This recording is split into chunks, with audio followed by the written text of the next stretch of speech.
Hello, everyone. Welcome to Dear Hallmark. My name is Dara, and we are in the countdown to Christmas spirit. And as you can see, I am not by myself today. We have a guest here in the home of Dear Hallmark. Y'all, she don't need no introduction, but I'm going to do one anyway because that's protocol for Dear Hallmark. So, you guys, she is an actress, a talk show host, an entrepreneur, a vineyard owner. She's an author. She's just a multi-hyphenate and all-around beautiful, genuine, kind human being. You guys, please welcome Tamera Mowry-Housley into the home of Dear Hallmark, ma'am. I have to say, I love you. I watch your reviews. I think they are some of the best. And it's because you're you. You're kind about it. And you have fun with it. And you always bring me in to what you're saying because of those things. So just a quick little fun fact, guys. I met Dara actually in line at ChristmaCon, and I actually like was screaming, going, "Hi, hey!" And she looked at me like, "Wait, who? Me? Like, who? Me?" And I was like, "Yes, you! I love you!" So I just wanted to say that she's pretty awesome, and I'm excited to be here with you. Oh my gosh. First of all, thank you. I'm not going to just let that fall to the ground. Thank you so much. Because that Welcome. was, when I tell you that was like a snow globe moment for me, I was kind of like, I was looking back at my sister. I'm like, no, she's Yep. talking to you. She not talking. And you're like, no, I'm talking to you. So thank you so much. So to start off our conversation, and it's countdown to Christmas. I want to know, what's a song that kind of immediately puts you into the Christmas spirit? Like as soon as you hear those first four chords, or as soon as you hear that voice on the song, you're just like, Christmas. Oh my gosh. Well, it has to be a Mariah Carey song. I mean, that is, if you think of Christmas, you definitely think of Mariah Carey. So any Mariah Carey song for Christmas, I'm trying to think of the main one right now. My mind just went blank. All I Want for Uh Christmas Is You. yes. Yes. That one. And then Celine Dion's Noel. Oh, Have you heard of Celine Dion's Noel? I haven't. I have not listened to it.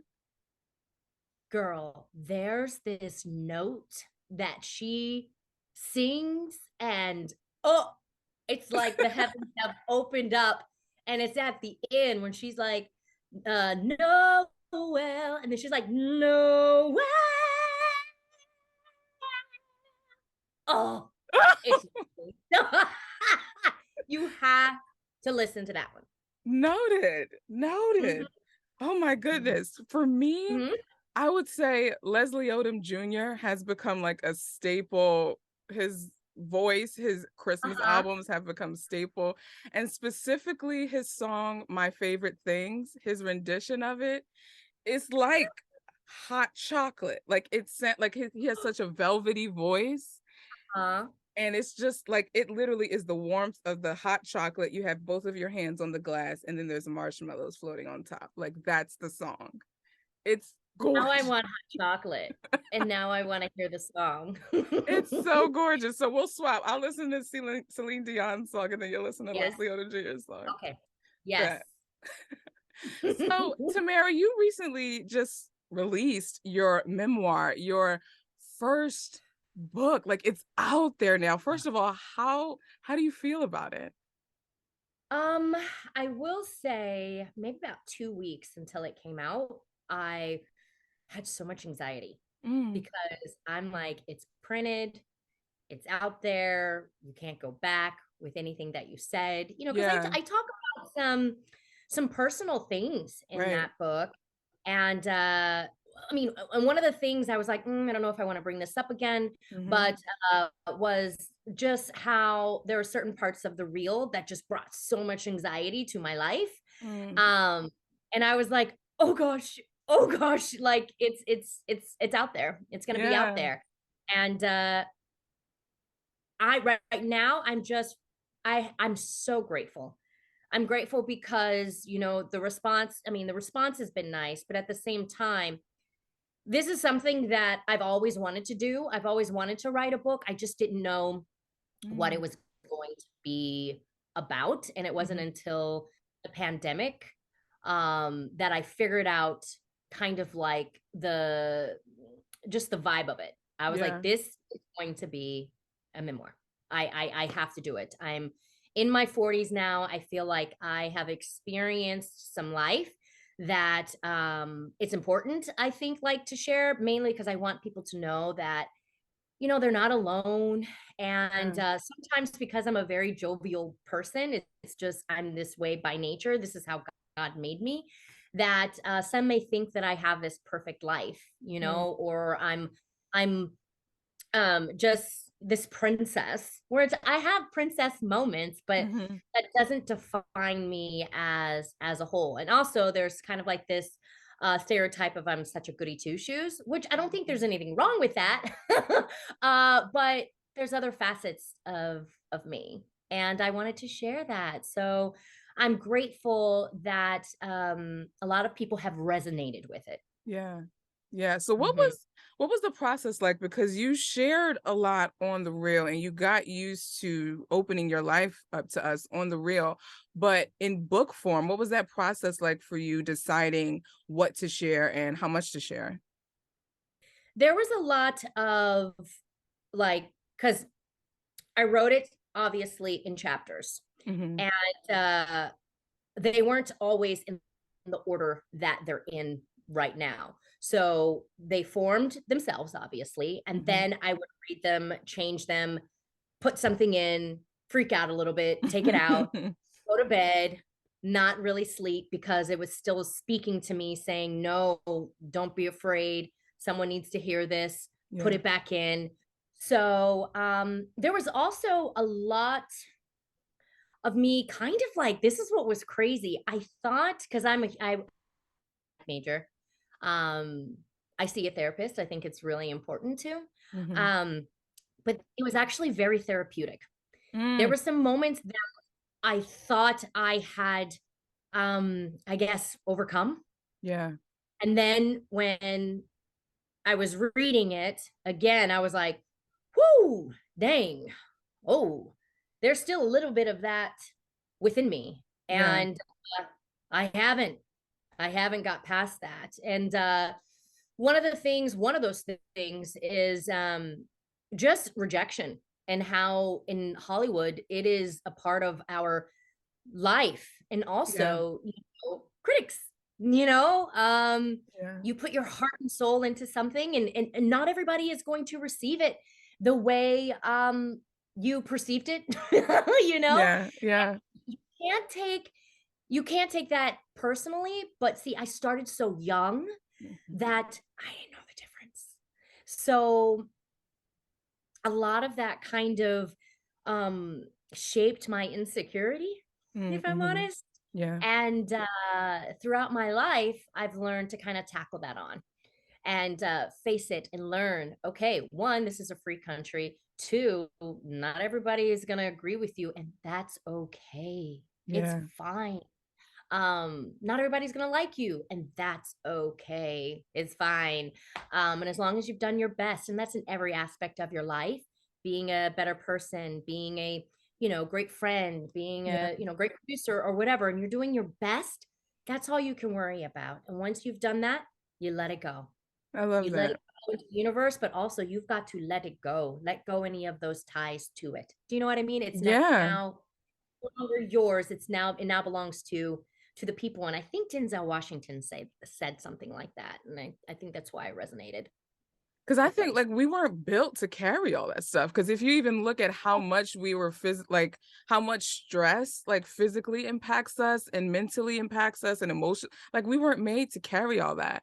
So when you even talk about writing being therapeutic, I can totally relate to that. That's actually how I got into writing myself was I had a college assignment, and we had to write about our lives, and up until that point, I hadn't emotionally dealt with my parents' divorce until I had to sit down Wow. in that college library, and it was like I was recalling moments, breaths, hair swipes, like all of this, and feeling how cathartic that was. I was like, it was almost like an adrenaline rush in an odd way because I said, "Whoa, like what is that release?" I love the way that that felt, and I wanted to keep doing that. So I can totally relate Yeah. when you talk about writing being therapeutic. So do you see yourself writing more books with that, being as though, you know, you have your experience with one now? I mean, it was a long process. It Yeah. took 2 years to do. Um, and oh, I want to wait till it kind of like presents itself to me within my spirit. Yeah. Like I will know what to write about because that's the thing. I want to write about something and I want to Yeah. write about um truth. So I Yeah. have to allow myself to kind of live those moments and have it kind of like, speak to me. So who Yeah. knows? It's a lot of work. It's It a is. lot of work. There are times where, and I got 2 kids. I mean, it helped that it was during the pandemic. Right. Um, but yeah, I want to make sure I have something to say and two, I have that time again. Yeah. So in your book, you talk a little bit about Hallmark. And I remember I was listening to one interview you did where you said Hallmark, at least and I'm paraphrasing here, but you said Hallmark is Okay. almost like you in a network where it's like you have the family, you have romance. And I just love that. So could you expound a little bit more on that and what led you to Hey. your journey to Hallmark? So I actually wanted to be in a Hallmark film about 10 years ago. And I can remember having a meeting with them. My manager hooked me up. Whenever I would drive, so I used to live in Studio City, Okay. and their studio is in Studio City. Okay. And whenever I would drive past this billboard, they always had the Hallmark films. I was like, I want to do one of those. That would be really, really cool. I had the meeting and I'll never forget. They said, "Thank you so much, but we have all the actors we need right now." Wow. And yeah, I was so like, oh. I was like, okay, maybe the timing, isn't right. Yeah. It's true. The good thing about Hallmark is that if the audience loves you and they love you, you will continue to do, their films, which is why now they have, well, the audience, Hallmarkies, have their Hallmark actors and actresses that kind of show up, every Mhm. single countdown to Christmas. So I was like, okay, I get that. So I let it go, prayed about it for years, for years. Wow. hmm And it wasn't until I want to say 3 years ago, three, four. Yeah, my first Hallmark film was 2018, 19, 20, 21. So almost four. Yeah, girl, 4 years ago. Yep. Yes. I finally got the opportunity. So I had to wait, until it was Wow. the right time. And I'm so happy because the timing now is absolutely perfect. They Yeah. were the first to give me the opportunity to act again because I was on the reel for 6, 7 years and I had Wow. missed acting. hmm And right when I knew that I was going to be moving on, my manager was like, I think it's time to have that meeting with Hallmark again. And boom, that's when I got my Hallmark deal. And it's been, you know, it's here we are. So So it's been beautiful. let's press into the acting part. With you getting back into acting, what was that decision process like? And what is it that you love so much about acting that you wanted to get back into it after having been on the reel? I know. So while I was doing the reel, and I've wanted to do a talk show host. I wanted to do a talk show and be a talk show host as well. So don't get me wrong. It was a wonderful experience in the sense that I am who I am right now because of the things that I had gone through. Yeah. And I've learned the importance of a voice. If you Yeah. have something to say it. And if you have a platform, especially our show for diversity, we made history in that sense in America, and we won an Emmy. I mean, that is something I will never forget, and I am forever grateful. But Yeah. there were times where creatively I just felt uneasy. Like I was just like, who I just felt it kind of like calling me because, acting is my first love and I love it. I discovered it. If you read my book, I did a local, like, I did a community play. And I remember stepping on stage and I played silk. We were playing like textiles and, materials. And I was silk.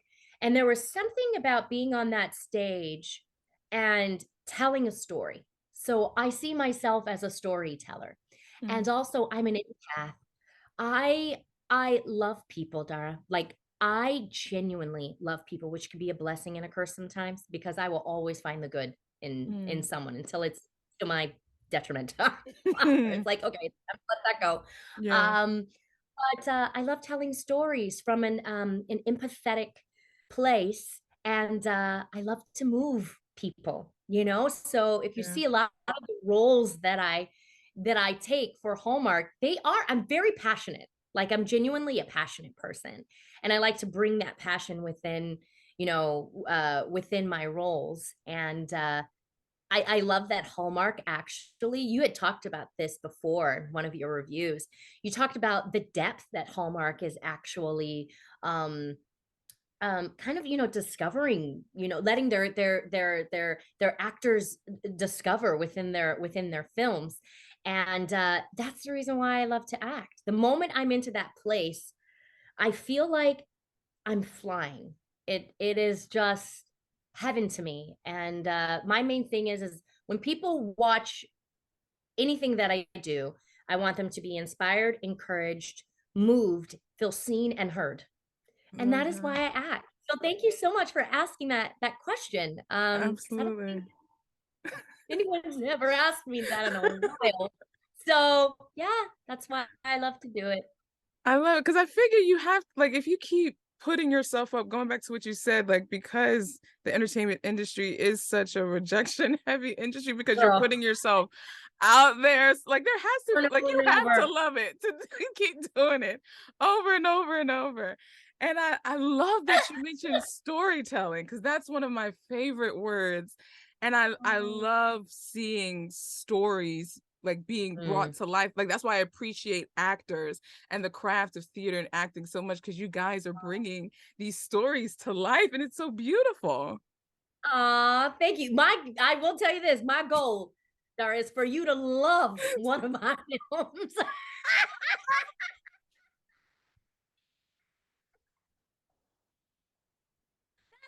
But what I do appreciate is you recognize my growth.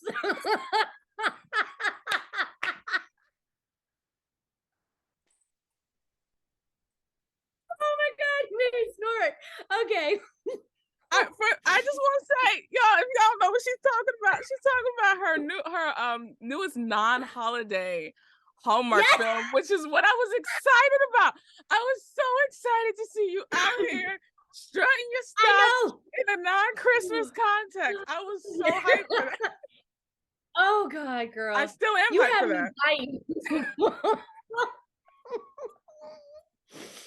You should have seen me though when we were filming.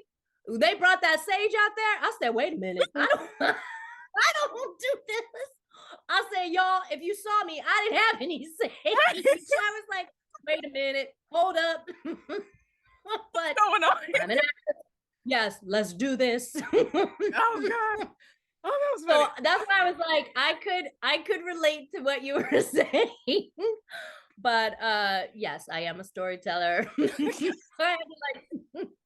My personal was like fighting against this, but the girls knew, the girls who I love, we were all talking about it. I was like, I don't do no stage, y'all. And they were like, what? This is amazing. Anyways, okay. Can you talk a little bit Sorry. more about that? Like when your personal conflicts with the storytelling, like how do Right. you approach or resolve that conflict? What is that like? Well, if you saw, me in that scene, I wasn't vibing with it. I was like, so it worked for my, I don't want to say justified it. Mhm. I like to bring a bit of, no, I like to bring me to the character that I'm playing, because I believe that is what makes actors kind of like unique, because Yeah. I feel like God has made each and every one of us, different. And so in that moment, I had even talked to my mom about it. Mm. Because I'm raised Pentecostal, by the way. So I was, I was like, Mom. So in that moment, I was like, okay, she doesn't want to be here. Samara, not Tamara. You get the right consonant. It's somewhere. Yes. She doesn't want to be here. She's not vibing with what's going on. So Mhm. let me kind of, play into that, sit into that. And that's honestly what helped me with that scene when we were all sitting down and I was like, Mhm. no, I'm thinking of the cosmos, not cosmos. I'm talking about cosmos, like drinking. I don't want to be here right now. Right.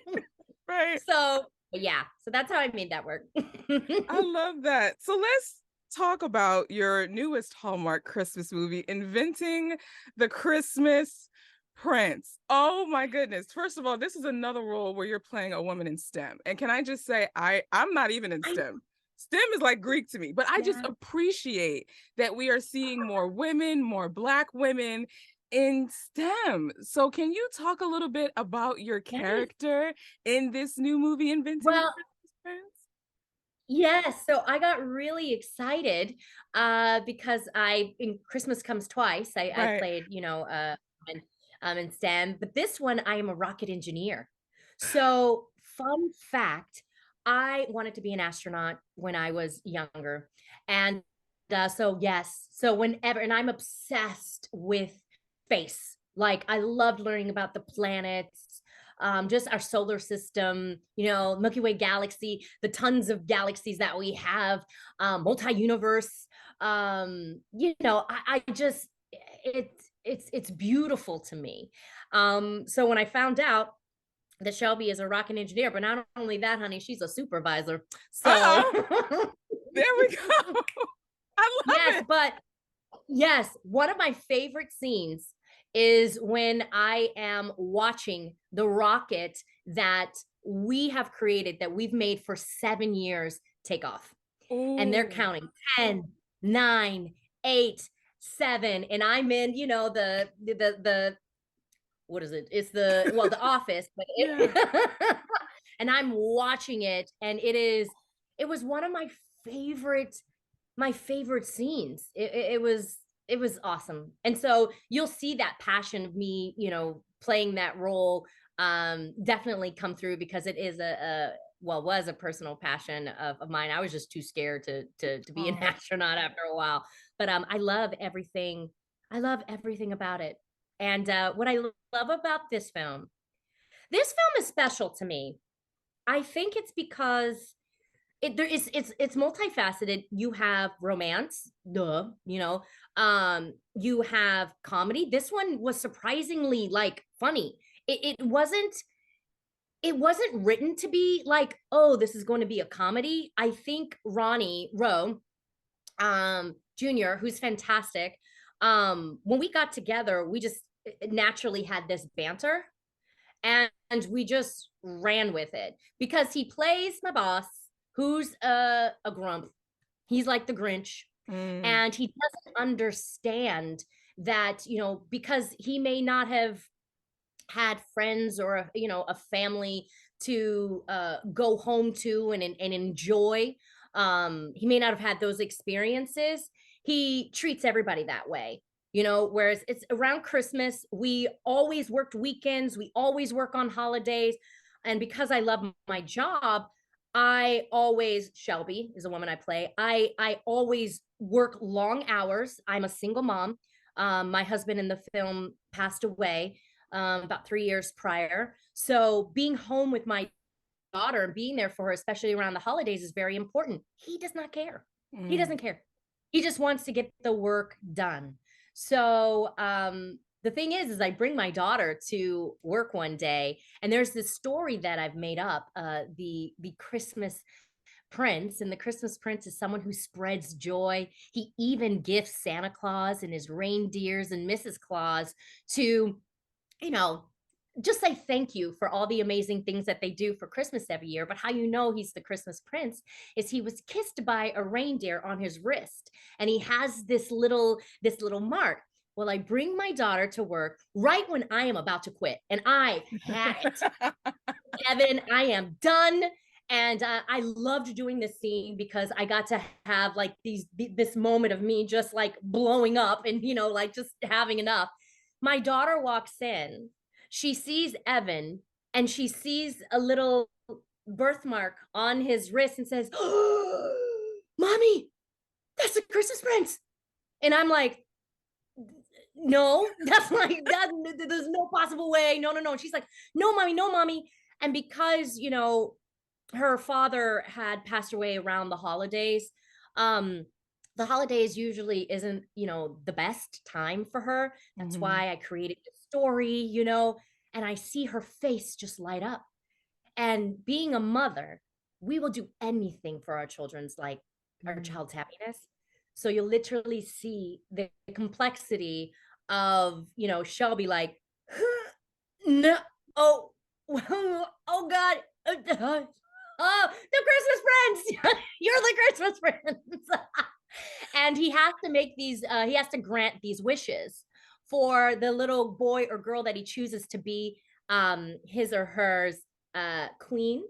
And so that's what it is. He now has to grant these, a child's mind's, version of wishes. And it's fun to see him kind of do that. And the way I get him to do it without telling too much is that I say that I'm going to quit because I'm a great employee and people have been quitting because of his attitude. I'm going to quit if you don't do this for me and my daughter. Oh, oh my word. That Yeah. I think one of the things I'm most excited about with this movie is like what you described. The premise is so inventive. It's Mhm. so imaginative. And I feel like it can capture that childlike wonder, but show how adults can still like that's what I Oh, feel from it. How adults can still have that childlike wonder. Like I yes. love that. That's something that I live for. Oh my gosh, I got chills because that is pretty much what the movie, is about. You see Evan being this Mm. Grinch, and him seeing this wonder and magic through this, child's eyes, who's played by Izzy Birch. Whoo, this girl, I'm telling you right now, she is, oh, you're gonna fall in love. She's Oh. amazing. Amazing. Yeah. What was it like with the premise being so imaginative and inventive? What was that energy like on set? What was it like filming? How was it for you guys? It was magical. Yeah. We had so much fun. I would say, shooting these films are, I mean, you got 3 weeks to do it. But I will say we just we had so much fun. It was joyful. And seeing Izzy every day, I was just like, I just wanted to eat her up. Oh, And Ronnie, I loved being a part of just Ronnie's process. Ronnie takes his acting, very seriously. He's a professional. And I mean, for him, his character, he starts off as this Grinch, but also you want the character to still be endearing. Otherwise, you're not gonna right. watch it. Right. And watching him find that balance Mm. was it was beautiful. And I will tell you this, the shots, the Christmas vibe in this one Mhm. is stunning. Like Mhm. every like I wish I could live in that Christmas kind of wonderland like every day. It was lovely. I loved it. So let's say a viewer who doesn't watch Hallmark but wants to watch this movie because of you. What do you think they could take away from this movie? because you know the Hallmarkies, we're gonna come no matter what. So we're That's taking what's dope. I everything. love about you guys. Yeah. Um, that's a very good question. I think what I loved about this one is that sometimes as adults, we can kind of get caught in the groundhog, like Mhm. mundane, Mhm. um, routine, life of the holidays. Yeah. And it is okay to allow yourself to kind of just wonder, let your mind kind of um have a little fun. Enjoy that mysterious, magical, creative, like you were saying, um aspect of this film. Like allow it to take you away a little bit, for a ride. But also, if you're watching it, for me, I would say I'm always going to bring passion to it. Mm. So if you want to be, if you want to be moved, you know, Yeah. big one, allowing yourself in this film to fall in love. Because a lot of the times, people want love, but they're afraid to allow themselves to fall in love, to take that Mhm. risk. And that's what this movie is about. That's what I loved so much about playing Shelby, because the characters are going to fall in love. That's Hallmark. But it's the push and pull of why, and oh, I don't know, and I've been holding on, like my life is about my daughter, Yeah. my job, and oh, no, no, no, I don't know what's happening here, but I don't want it. Right. um but I think that's why. I love it. And this is such a departure from last year's movie, The Santa Stakeout, which was just full on comedy, Pa Yes, Campbell, fun, yes, detective. And yes, now you're kind of getting this like childlike, dreamy, yes. magical Christmas. I love that Mhm. we're getting that different vibe from you this Mhm. year. So, Thank well, Miss you. Tamera Mowry-Housley, I want to thank you so much for stopping by the Thank home you. of Dear Hallmark. But before you go, I want to kind of give you this Yes. space to say whatever it is you want to say. I love to have my guests just have the last word, whether it's about your Hallmark film, your memoir, just a piece of encouragement, whatever you'd like to say. I'll have you have the last word here. Oh, you are so awesome, by the way. You're a great interviewer. And I loved your questions, and you're good at this, by the way. Thank you. So this has been fun. I would say my main thing, and this isn't everything that I do, whether I'm a talk show host, um, at the vineyard, shooting a film or writing a book, that is live your life.